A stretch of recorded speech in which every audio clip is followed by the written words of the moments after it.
আমেরিকার ওপর ক্ষেপে লাল আরবের সব দেশ, যারা এতদিন আরবের দেশগুলো যারা এতদিন আমেরিকার প্রেমে মত্ত ছিল, তারা আজকে সেই তাদের প্রেমে ভাটা পড়ে গেছে। শুধু নয়, তারা রেগে লাল হয়ে গেছে। কেন লাল হয়ে গেছে রেগে, এর পেছনের কারণটা কি, সেটা বলবো আজকের এই প্রতিবেদনে। তবে তার আগে বলি যে আজকের এই যে লড়াই, আজ 28শে ফেব্রুয়ারি শুরু হয়েছিল তেহরানের উপরে আক্রমণ দিয়ে আমেরিকা এবং ইসরায়েলের যৌথ লড়াই। সেই লড়াইয়ের আজ 7ই মার্চ, আজ তার 8ম দিন। এই আজকে গত 24 ঘন্টায় যে খবরগুলো বিশেষ হয়েছে লড়াইয়ের, যুদ্ধের, সেই খবরের তার একটা গ্রাফিক্স, তার একটা মৌখিকভাবে বলে যাব আপনাদের কাছে। প্রথম কথা হচ্ছে, ট্রাম্প বলেছেন যে তারা নাকি ইরানে, we are doing very well in ইরানে তিনি নাকি খুব ভালো কাজ করছেন। যদিও সেই ভালো কাজে তাকে প্রশ্নই করা যায়, 4 দিনের মধ্যে ইরান যুদ্ধ শেষ করবার কথা ছিল, সেটা শেষ তো হচ্ছেই না। এখন শোনা যাচ্ছে 4 মাসেও শেষ হবে না, এটাও আবার তিনি বলছেন। তাহলে we are doing very well in Iran কি করে হলো আমি জানি না। রেজা শাহ পাহেলভি, যিনি ইরানের ক্রাউন প্রিন্স, সেই রেজা শাহ পাহেলভি তিনি একটা বার্তা দিয়েছেন, বলেছেন we are ready to take charge of Iran. আমরা ইরানের ফিরে যেতে এবং ইরানকে শান্ত করতে, ইরানকে এগিয়ে নিয়ে যেতে আমি রাজি আছি। তবে তার জন্য আমার প্রথম কাজ হবে সেখানে ফিরে গিয়ে আগে গণতান্ত্রিক নির্বাচনের ব্যবস্থা করা। নির্বাচনে যে দল জিতবে, যারাই জিতবে, তারাই ক্ষমতায় আসবে। আমি সেই দায়িত্বটা পালন করতে ইচ্ছা করি। এরপরে ইরানের যে ডেপুটি ফরেন মিনিস্টার, তিনি ভারত সফরে এসেছেন। তিনি গত 2 দিন ধরে ভারত সফরে রয়েছেন।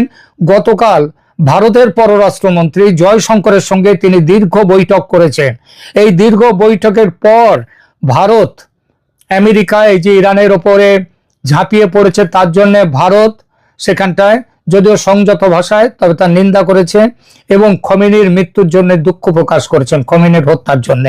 এবং সেখানটায় আরো যেটা বড় কথা হয়েছে, সেটা ইরান এর আগে আপনারা বিভিন্ন খবরে বলেছি, হরমুজ প্রণালী বন্ধ করে রেখেছে ইরান। কারো জাহাজ সেখান থেকে যেতে দিচ্ছে না, সেখান থেকে শুধু যাচ্ছিল চীন এবং রাশিয়ার জাহাজ। এখন ইরান ভারতকে এখান থেকে জাহাজ নিয়ে যাওয়ার পারমিশন দিয়েছে। সুতরাং বলা যায় যে ভারত ইরানের কাছাকাছি চলে এলো এই যুদ্ধের এখন এই জায়গাতে এসে।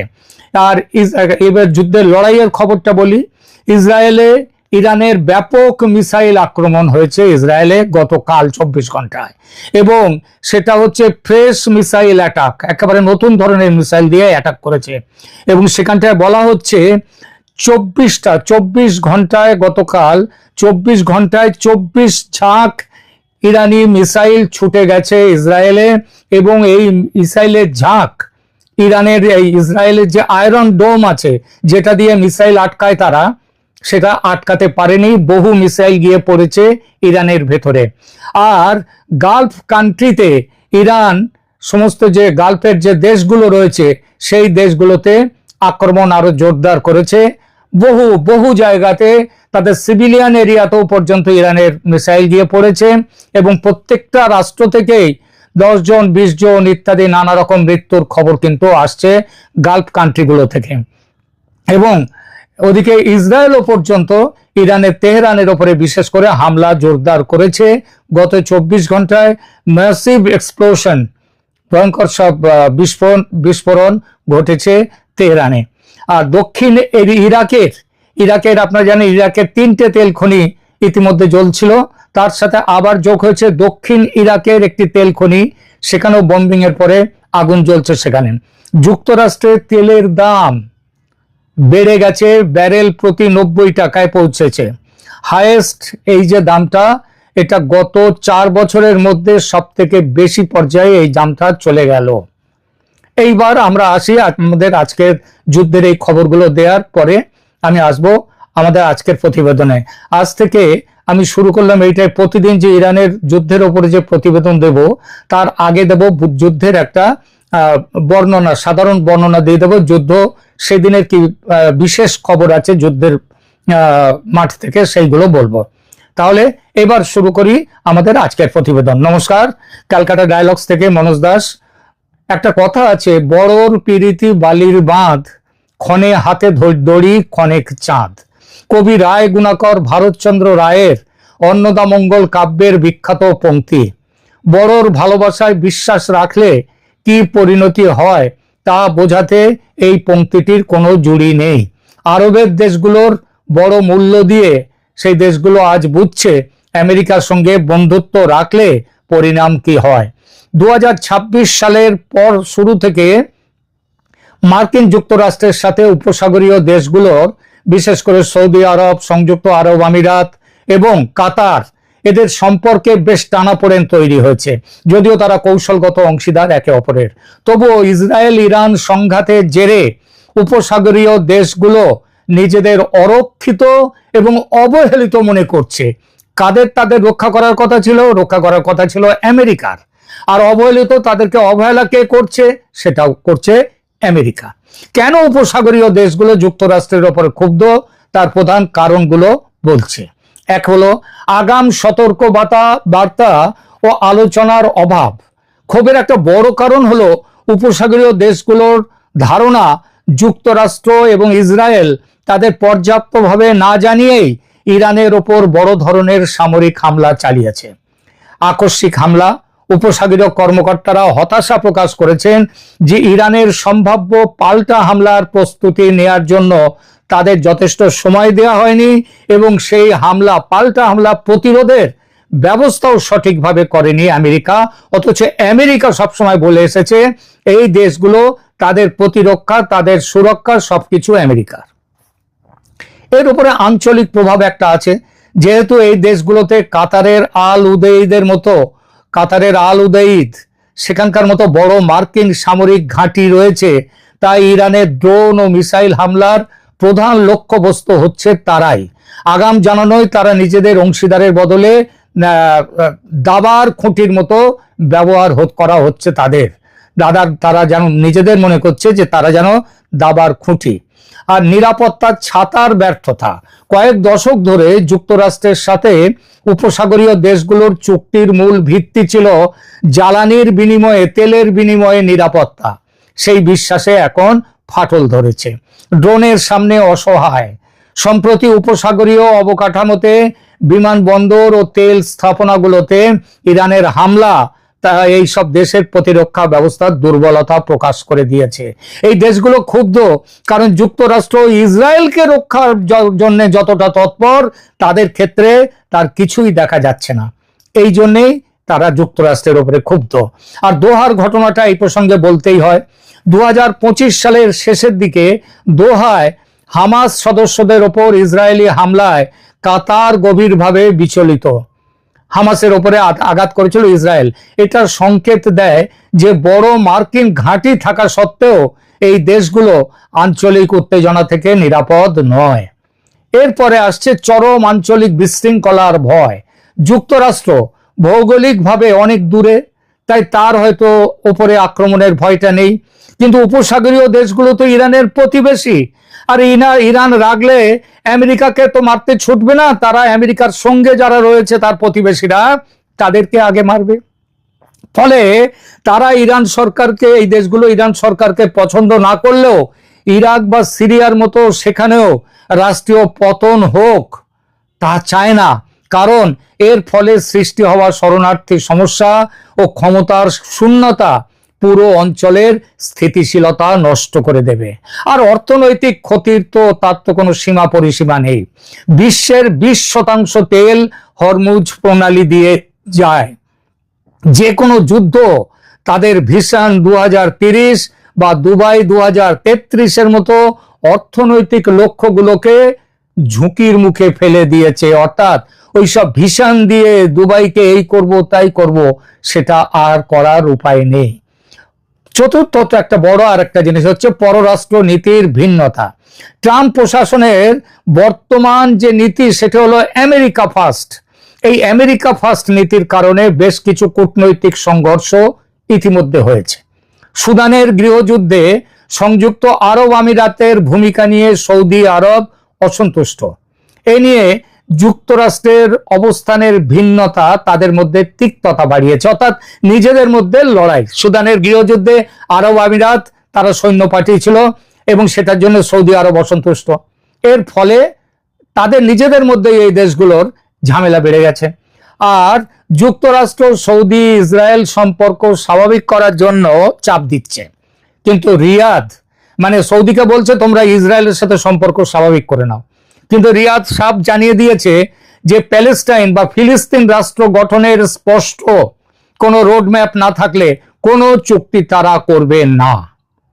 এত ক্ষেপে গেছে আরব দেশগুলো যে বাধ্য হয়ে আমেরিকাকে এখন নামতে হয়েছে তাদের শান্ত করতে, বুঝিয়ে সুজিয়ে তাদের বাবা বাছা করে তাদের বোঝাতে। আগে হতো কি, কোনো কারণে আরব দেশগুলোর মান অভিমান প্রকাশ হয়ে পড়লে আমেরিকা কিন্তু ধর্তব্যের মধ্যে আনতো না সেসব, ঠিক আছে এসব সাধারণ ব্যাপার, ঠিক হয়ে যাবে, এমন করে দিত। কিন্তু এখন এই ইরান যুদ্ধ শুরু হওয়ার পর এখন তারা প্রত্যেকটা দেশ তারা আমেরিকার বিরুদ্ধে যে প্রশ্নগুলো করছে, যে কথাগুলো বলছে, সে কথাগুলো শুনে তার উত্তর দিতে বাধ্য হচ্ছে আমেরিকা। এইবার আমেরিকার বিরুদ্ধে এই যে রাষ্ট্রগুলো গালফ কান্ট্রিজ, তাদের মূল অভিযোগগুলো কি?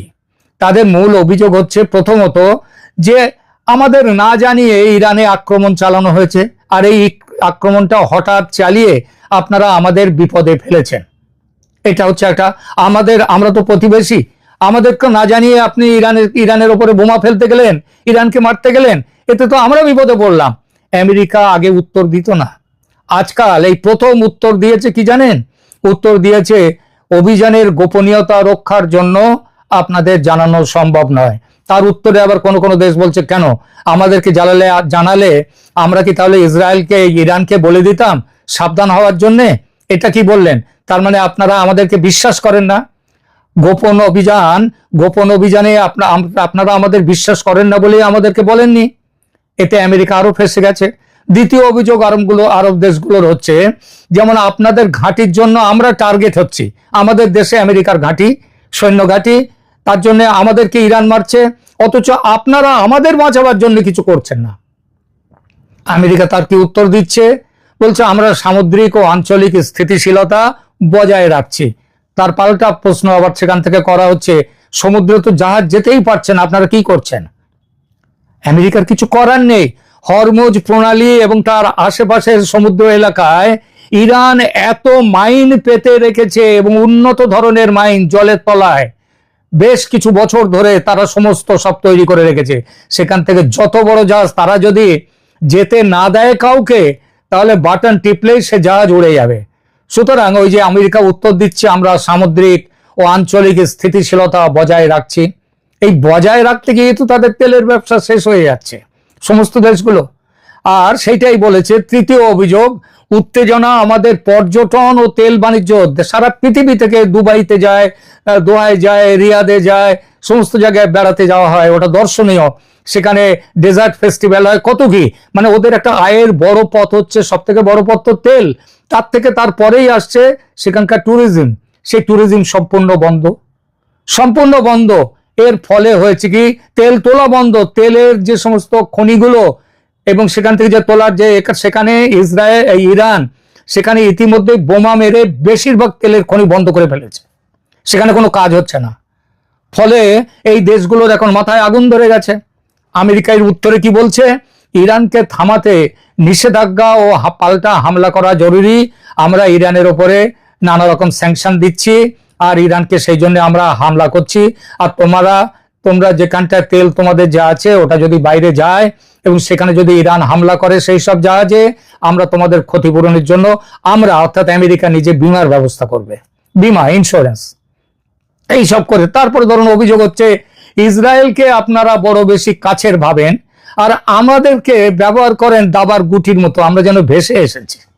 আরে বাবা, ইসরায়েলকে তো আমেরিকা রক্ষা করবে, আর তোমাদের রেখেছে একটাই কারণে, যাতে তোমাদের বুঝে সুঝিয়ে ইসরায়েলের উপরে কোনো আঘাত না করতে পারো তোমরা, তার জন্যই তোমাদের রেখেছে।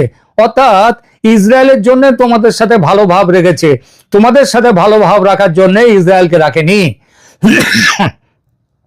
অভিযোগ করছে আরব দেশগুলো যে ইসরায়েলের সুরক্ষার জন্য আপনারা সব কিছু করছেন, আর আমাদের বাঁচাতে আপনারা কি করেছেন বলুন? এই উত্তর দিতে গিয়ে আমেরিকাকে ঢোক গিলতে হচ্ছে। সত্যিই তো। ফলে কি বলছে তারা? বলছে তোমাদের সুরক্ষা দেওয়ার জন্য তোমাদের দেশের সৈন্য ঘাঁটি তৈরি করেছি। পাল্টা প্রশ্ন উঠছে, আপনাদের সৈন্য ঘাঁটি, এই যে সৈন্য ঘাঁটিতে যখন হামলা হলো, আপনারা তো সব জায়গা থেকে আপনাদের সেনা অনেকটা করে সরিয়ে নিয়েছেন, বহু জায়গায় স্কেলিটন সার্ভিস রেখে দিয়েছেন। আবার শুধু তাই নয়, আপনারা আমাদের দেশে আপনাদের যেসব হাই কমিশন আছে, যারা আমাদের দেশে আমেরিকানরা বেড়াতে এসছে কিংবা অন্য কাজে রয়েছে, আপনারা বলছেন তাদেরকে সব চলে যাওয়ার জন্য। তাহলে এইবার আপনারা যদি বলতেন আমাদেরকেও নিয়ে চলে যান, তাহলে নয় বুঝতাম। আপনারা নিজেদের লোককে নিয়ে চলে যাচ্ছেন, আমাদের ব্যাপারটা তো এইভাবেই ফেলে রেখে দিয়ে আমাদের। আসলে আরব দেশগুলোর আম গেছে, ছালাও গেছে। আরব ঐক্য বা মুসলিম বিশ্বের ঐক্য বলে আরবে আর কিছু অবশিষ্ট নেই। আমেরিকার কাছে দাসখত লিখে দিয়ে দেশের স্বার্থ, আরব স্বার্থ সব চলে গেছে, জলাঞ্জলি সব। আরব দেশগুলো এখন তাদের অবস্থা কি? তারা না ঘরকা না ঘাটকা। 2026 সালের ফেব্রুয়ারি মাসের শেষ থেকে শুরু হওয়া মার্কিন ইসরায়েল বনাম ইরান যুদ্ধে পরিস্থিতি অত্যন্ত ভয়াবহ আকার ধারণ করেছে বলা বাহুল্য। ইরান ও তার প্রক্সি বাহিনীগুলো, যেমন ইরাকে আছে হাসাদ আল সাবি, লেবাননে হেজবুল্লাহ, ইয়েমেনে হুতি, আরো আছে। এরা কেবল সামরিক লক্ষ্যবস্তু নয়, বরং বিভিন্ন দেশের সিভিলিয়ান বা বেসামরিক এলাকাতেও হামলা চালাচ্ছে। আরবের বিভিন্ন দেশে মার্কিন সামরিক ঘাঁটির ওপর হওয়া আক্রমণগুলোর একটি তালিকা এবং বর্তমান সৈন্য পরিস্থিতির কি অবস্থা সেটা নিচে এইবার বলছি। কোন দেশে কি হামলা কি করেছে ইরান এ পর্যন্ত এবং তার কি পরিস্থিতি, কোন জায়গায় কোন স্থিতিতে রয়েছে। মার্কিন ঘাঁটির ওপর হামলার এই তালিকা ইরানের অপারেশন ট্রুথফুল প্রমিস 4 তার আওতায় গত 28 ফেব্রুয়ারি থেকে শুরু হয়েছে এই ঘাঁটিগুলোতে, এবং সবগুলো বড় ধরনের হামলা। এই প্রথমে আসি কাতার। আগেই বলেছি কাতারের আল ওদাইদ যে এয়ার বেস, এটা সেন্টকম অর্থাৎ আমেরিকার পেন্টাগনের ডাইরেক্ট অধীনে। মধ্যপ্রাচ্যের বৃহত্তম হচ্ছে এই ঘাঁটিটি মধ্যপ্রাচ্যে। কোথায়? কাতারের নাম আল উদেইদ এয়ার বেস। এই ঘাঁটিতে ব্যালিস্টিক মিসাইল ও ড্রোন হামলা করেছে ইরান। কিছু মিসাইল কাতারি এয়ার ডিফেন্স রুখে দিতে পেরেছে বটে, তবে তাদের রানওয়ের ব্যাপক ক্ষতি হয়েছে, সেখানকার বিভিন্ন ভবনের ব্যাপক ক্ষতি হয়েছে এবং সেটা এখন ব্যবহারের অযোগ্য। বাহরাইনের এনএসএ বাহরাইন, এখানে আছে ইউএসএস ফিফথ ফ্লিট, এটা নৌবাহিনীর সব থেকে বড় এখানটায় যোগাযোগ কেন্দ্র, এটা হেডকোয়ার্টার, পঞ্চম ফিফথ ফ্লিটের হেডকোয়ার্টার এটা। তার অবকাঠামো লক্ষ্য করে বড় হামলা হয়েছে। তার থেকে অনেক দূরে মানামার একটা হোটেলেও, এটাও বাহরাইনে, সেখানে হামলা হয়েছে। কুয়েতের আলী আল সালেম যে এয়ারবেস এবং ক্যাম্প আরিফজান, এই দুটো প্রধান ঘাঁটিতে ড্রোন হামলা হয়েছে। কুয়েত সিটি বিমানবন্দরেও এর প্রভাব পড়েছে। সংযুক্ত আরব আমিরাতে আসি। সংযুক্ত ইউএই, এখানে আল ঢাপরা এয়ারবেস এবং জেবেল আলী পোর্ট, এই দুটোতে দুবাইয়ের জেবেল আলী বন্দর এবং আবুধাবির আল ঢাপরা ঘাঁটিতে মিসাইল হামলা হয়েছে একাধিক। জর্ডনের মুয়াফফাক সালটি এয়ারবেস, এখানে অবস্থানরত মার্কিন ও ব্রিটিশ যুদ্ধ বিমান লক্ষ্য করে ড্রোন হামলা চালানো হয়েছে এবং সফল ড্রোন হামলা। এরপরে ইরাকের আইন আল আসাদ এয়ারবেস এবং এরবিল এয়ারবেস, ইরাকের এই ঘাঁটিগুলোতে রকেট ও ড্রোন হামলা একবারে প্রতিদিনের ঘটনা, প্রতিদিন এখানে হামলা হচ্ছে। বেসামরিক বা সিভিলিয়ান এলাকায় হামলা শুরু করেছে ইরাকে। বসরা এয়ারপোর্ট, গতকালকের খবর, বসরা এয়ারপোর্ট বিধ্বস্ত হয়ে গেছে ইরানি বিস্ফোরণে। যুদ্ধ এখন ঘাঁটির বাইরে ছড়িয়ে পড়েছে, শুধু এয়ারপোর্ট বা সৈন্য ঘাঁটি সেখানে নয়। গত কয়েকদিনে এই সমস্ত ঘটনাগুলো ঘটছে। দুবাই ও আবুধাবিতে, দুবাইয়ের যে আইকনিক যে বিখ্যাত রয়েছে যে সেটা হচ্ছে বুর্জ খলিফা, তারপরে বুর্জ আল আরব হোটেলের কাছে এবং আবুধাবির আবাসিক এলাকায় মিসাইল ও ড্রোনের ধ্বংসাবশেষ পড়েছে। দুবাইয়ে মার্কিন কনসুলেটে হেভিলি গার্ডেড মার্কিন কনসুলেট দুবাই, সেখানেও হামলা করেছে ইরান। মানামা, বাহরাইন, মার্কিন সামরিক কর্মকর্তাদের ব্যবহৃত একটি হোটেলে শাহিদ ড্রোন আঘাত এনেছে ইরান। এইবার মিসাইলও, উন্নত ধরনের মিসাইলও ব্যবহার শুরু করেছে। সৌদি আরবের আরামকো তেল শোধনাগার, যেটা বিশ্বের সব থেকে বড়, সেখানে এখন হাহাকার চলছে। ইয়েমেন সীমান্তের নিকটবর্তী বেসামরিক বিমানবন্দরেও ইয়েমেনের হুতি তারাও ড্রোন হামলা বাড়িয়েছে। আমেরিকা অনেক জায়গায় ঘাঁটিগুলো পুরো ছেড়ে না গেলেও একটা বড় অংশের সৈন্য সরিয়ে নিয়েছে। সৈন্য সংখ্যার পরিবর্তন ঘটিয়েছে, কোথাও কোথাও আবার বাড়িয়েছে 2-4 জন। পরিস্থিতির কারণেই কিছু কৌশলগত পরিবর্তন হয়েছে। 2026 সালের জানুয়ারি মাস থেকেই ট্রাম্প প্রশাসন মধ্যপ্রাচ্যে 2003 সালের পর সবচেয়ে বড় সামরিক সমাবেশ ঘটিয়েছিল এই লক্ষ্য রেখে দিয়ে। প্রায় 40,000 থেকে 50,000 মার্কিন সৈন্য এই অঞ্চলে সক্রিয় রয়েছে। কিন্তু ইরানের পাল্টা হামলা এতটা যে বাড়বে, এটাই আমেরিকার ধারণায় ছিল না। ফলে বেশ কিছু আমেরিকার সৈন্য নিহত হয়েছে। আর গতকাল ট্রাম্প সেখানে বলেছেন, আমি তো বলেছি যে এই যুদ্ধে আমেরিকার সৈন্যদেরও মৃত্যু হতে পারে। এটা নতুন কি কথা? যুদ্ধ হলে তো সৈন্য মরবে, আর সেই যুদ্ধটা তো বাদিয়েছো তুমি। এটা তো ইরান বাধায়নি। তোমাদের লক্ষ্য ছিল খামেনিকে মারা। খামেনিকে মারলেই তোমাদের দেশ দখল হয়ে যাবে, তোমরা তোমাদের খুশি মতো ইরাকের তেলের ভান্ডার সবকিছু নিয়ে নিতে পারবে, তাই না? একমাত্র আরবে এখন অডম্যান আউট, সব থেকে এখন অডম্যান হচ্ছে ইরান। তাদেরকে এইভাবে তোমরা পায়ের তলায় আনতে চেয়েছিলে। আমেরিকা দেখুন অনেক জায়গা থেকে সেনা যেমন তুলে নিয়েছে, বেশ কিছু নন ইমার্জেন্সি কর্মীদেরও কিন্তু প্রত্যাহার করেছে। গত 3রা মার্চ থেকে সৌদি আরব ও অন্যান্য দেশ থেকে মার্কিন দূতাবাসের জরুরি নয় যাদের থাকা এমন কর্মীদের এবং তাদের পরিবারকে চলে যাওয়ার অনুমতি দিয়েছে মার্কিন স্টেট ডিপার্টমেন্ট। সিরিয়া ও ইরাক থেকে বাহিনী আংশিক প্রত্যাহার করেছে আমেরিকা। সিরিয়া থেকে সম্পূর্ণ বাহিনী প্রত্যাহারের পরিকল্পনা থাকলেও এই যুদ্ধ বাধায় সেটা আপাতত সেখানে রেখে দিতে হয়েছে সেনা কিছু।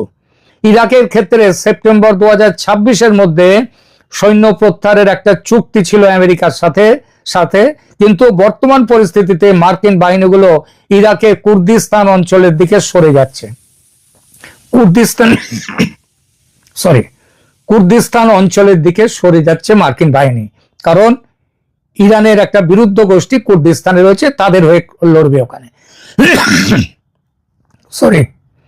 নৌবাহিনীর সতর্কতা, বাহরাইন বন্দরে থাকা 5th ফ্লিটের যুদ্ধ জাহাজগুলোয় হামলা হবে এবং সেখানে মিসাইল পড়তে শুরু করেছে। আর এটা দেখে যে উপকূলে দাঁড় করানো ছিল যে যুদ্ধ জাহাজ আমেরিকার, সেগুলোকে টেনে